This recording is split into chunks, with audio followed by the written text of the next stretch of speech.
What's happening, guys? It's your favorite stooge here, Dion, and I'm just giving you guys a little heads up right now before you watch this video. There's gonna be some pretty annoying background noise because the third member, right there, piece of shit, decided to do his workout while we were recording this reaction. So, yeah, bear with it, and if you love us, you're a trooper, seriously. I gotta say, but look how good I look. Oh my god, look at that beard. Yeah, hope you guys understand, and if it's too annoying, just click off the video, then it doesn't matter, but love you guys still. Bye. Hey guys, welcome back to a brand new reaction. Today we are reacting to Batman the Killing Joke preview that was just released, so it's gonna be dope. Exciting. Woo! Been waiting a long time for this. The Killing Joke is an amazing storyline, so it's gonna be great. Plus DC animation is perfect, so keep on keeping on. He's been in custody for 2 years. He'll confess. He's insane. It's a mistake to think you know what he'll do. Well, what's interesting Joker about still the creeps Killing me Joke, out, man. this is like literally the third time we've even mooted the idea of actually doing the Killing Joke. Because I don't want It was to one of these spoil stories that has always sort of been on the table, but again, because the I'm subject so matter glad is they brought back the original shocking, voice actor. especially in this day and age. There was always a Luke problem, Skywalker. like, do we do it or that. not? I love that. I think some of what helps the Killing Joke is obviously the pedigree of the comic itself, but the pedigree of the people who are working on it. These are the Batman the Animated Series creators. This is not a comic book. This is not something that guys wearing long johns should be doing. It was really shocking, and to this day, it's still shocking. But the This effect scene. that it had on the Joker as a character in mass media, it all kind of started with the Killing Joke. Batman and Joker are these sort of fractured reflections of each other. They both were born from tragedy, and one went one way and one went the other way. Obviously, the Joker was the perfect guy to hold up that mirror to Batman. And this is a pretty sophisticated take on that. All these years, and I don't know who he is any more than he knows who I am. Are you sure of that? What do you mean? I mean, don't underestimate him.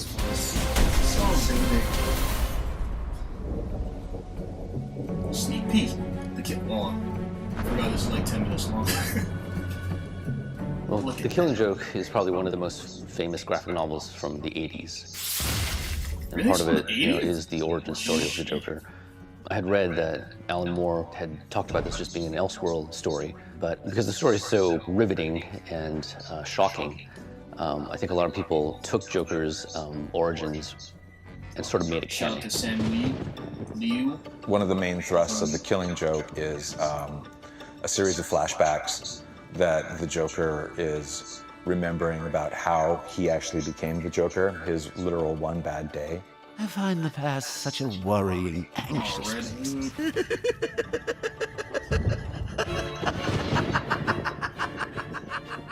Well, I think, you know, the concept of characters having a bad day, obviously Bruce Wayne had a bad day early on. And the Joker, Shit, you know, alright. makes More than a bad day. in This his guy's life, has and it been affects destroyed. his For entire real. future. Look at this Memories shit. can be How's he? Oh yeah, the Red repulsive Hood. little Like, I don't understand how he saw like through that. children, And I think Joker's point is, Oh, yeah. What they did there's to all Gordon these was so ideals screwed that you up. Next, there's all these things that you dude. want. There's all these dreams that you imagine. But what happens when it doesn't work out for you? What happens if you have just one bad day? Any person, any just regular Joe on the street, if they have one bad day, if it's bad enough, they can become as bad as the Joker. Really? Yeah, Yeah, probably. Joker's life is kind of messed up too. Being messed up. Look at this shit. Visually, this movie That's was a so real challenge. I mean, creepy. it's always a challenge when Oh, adapting something man. from a comic that's as famous as this one is. It's so realistic that it would be a nightmare to animate. There's some things that work in a comic that don't work as cinema, so you always have to kind of like, you know, try to keep the truth of it or keep the spirit of the Wow, comic. the Joker just doesn't For this particular get hurt. comic, Like, Brian Bolland's artwork is so gorgeous that when you're reading the comic, you can at least kind of go, well, at least I've got pretty pictures to look at while I'm reading this horrible story. It's so beautifully drawn. It's so his draftsmanship is just spectacular.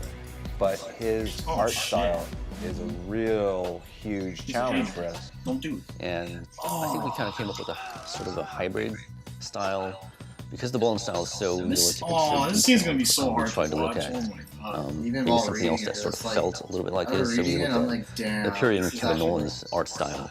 We looked at because we kind of felt like it was a stripped down version enough, but it was animatable. It's a good approximation of it. Every now and then I'll see a drawing and go, wow, that's a really good Joker drawing. That actually kind of reminds me of Brian Bolland. Or that's a really good Batman drawing. That looks like a Brian Bolland drawing. And so we kind of went from Bolland to Kevin Nolan to strip down I said even that further was to balling. I animation. was like, what? I'm like, Take it easy. oh.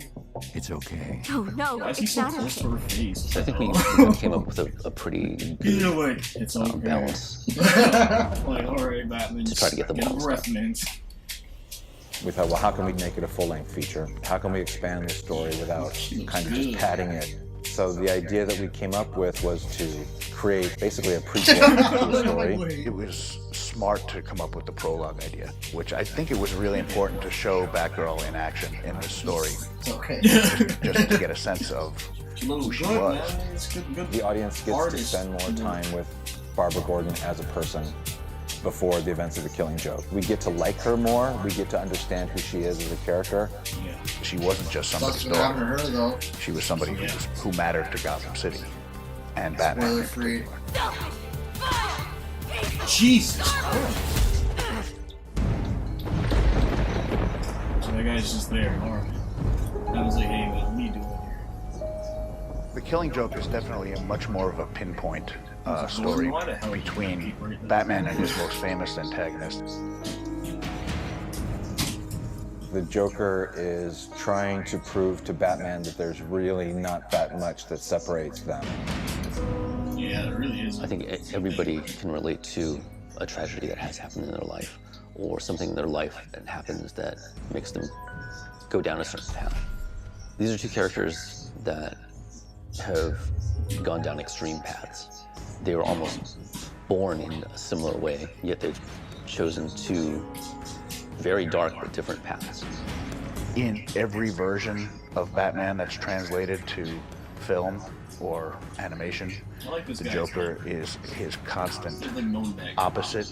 I've always been somebody that was really more interested in sort of Even take that like in. characterization and what there. makes This this whole person gone.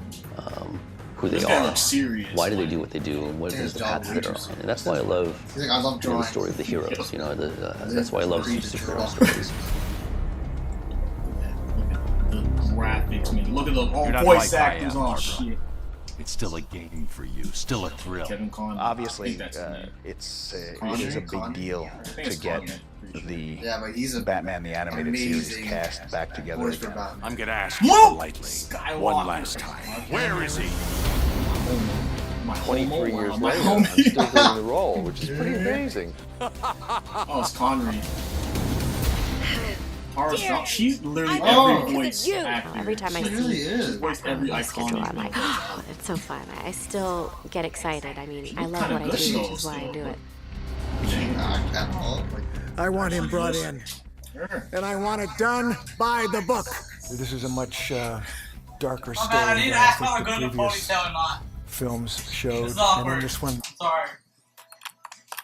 Commissioner Gordon goes through to get to the end of the story. Mark Hamill. Finish the commission, take him where he needs to be. And please, do be careful.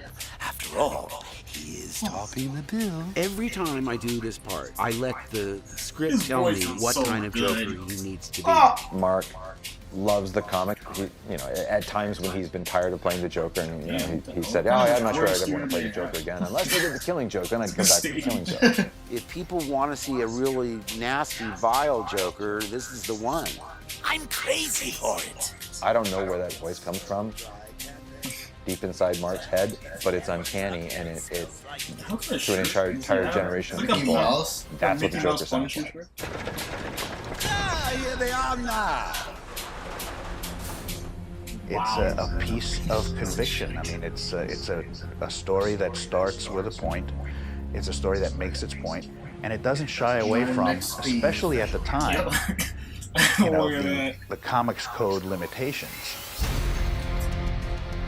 when we actually got this movie out on the floor this time and got it recorded and design work and storyboarding, it kind of dawned on me that nowadays it might not even get an R rating. We could probably do this movie straight up, be a very faithful adaptation of the comic without toning anything down.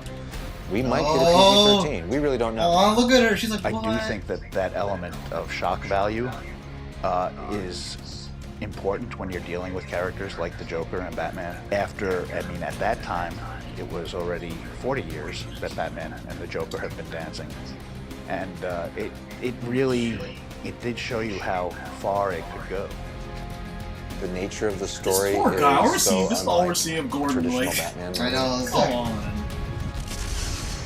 This well that people draw from, creatively. It has defined a lot of the Batman and Joker Jesus. confrontation since then. Wow, they even do. Wow, they're doing this panel for panel. That's pretty cool. I like that. Summer 16. I had to do it because we're from Toronto. Summer 16. Shout out to Drake. Well, shit. Well, that got me hyped. I was hyped before, but man, this preview was really good. Yep. Now all we're gonna do is wait for summer 2016. When in Canada, living in Canada is probably never gonna happen. So we're never seeing this movie. It snowed yesterday. It's April, so I don't know what's going on. It's gonna be snowing for a week. But I thought it was just one day. Oh my god, dude. Thanks for watching. If you like this, please like, subscribe. If you have any other things to react to or just anything else to react to, write it below in the comment section. And be sure to check out our other videos on this goddamn channel. Because if you don't, well, there's nothing we can do about it. It's your choice. But, please check it out. It'd be really nice of you. If you like our face, then, yeah, just